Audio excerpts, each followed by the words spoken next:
I feel like the city had no plan in place for a disaster of this size. 2 weeks later, the aftermath of last month's devastating flooding remains clear in many neighborhoods, and homeowners are demanding answers. Palm Valley, a city just outside Harlingen, was just one of the areas hit the hardest, and many homes were overtaken by floodwaters and raw sewage. Now homeowners are asking the city and the county for answers.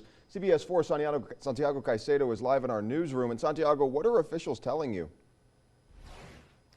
Chris and Nicole, 2 weeks after heavy rains flooded portions of Cameron and Willacy counties, officials are telling me drainage was overwhelmed and there were backups with sewage. The mayor of Palm Valley tells me plans are in the works to minimize the problems seen during that rain event. Crews this afternoon were seen picking up flooring, walls, and even cabinets that used to be inside these Palm Valley homes. And basically, we're going to have to gut the house, is what it comes down to. For Nadine McDowell, she spent the past weeks cleaning up her mother's condominium. She says she had floodwaters coming in from the street and sewage backing up from the toilet. McDowell says she's unhappy the city left her in the dark as to the flooding and sewage problems. This is a community of mostly elderly people that have lost almost everything. It was unexpected and it just came out of nowhere. Palm Valley's Mayor George Rivera says the heavy rain surprised them and their own sewage system, with floodwaters overwhelming it, causing backups into people's homes. Mayor Rivera says with 14 inches in 5 hours, there's not much the city could plan for.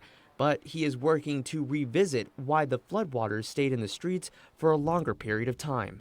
The amount of days that the water stayed in our streets, that's something that we could address and work on. Cameron County Drainage District Number 5, which oversees drainage canals in cities like Palm Valley, says they did everything to keep the drainage ditches clean.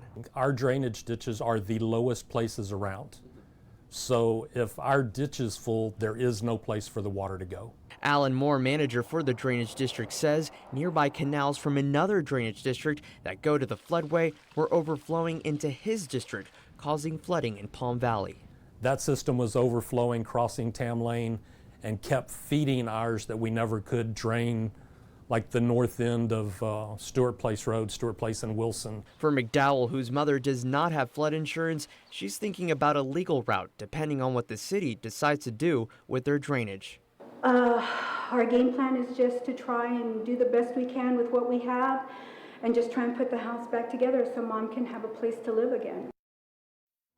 Now, Palm Valley's mayor says that at the city's next city council meeting on July 16th, city leaders will have a complete report on what actions the city will take regarding what happened during the flooding. In the newsroom with complete Valley coverage, Santiago Caicedo, CBS 4 Valley Tonight.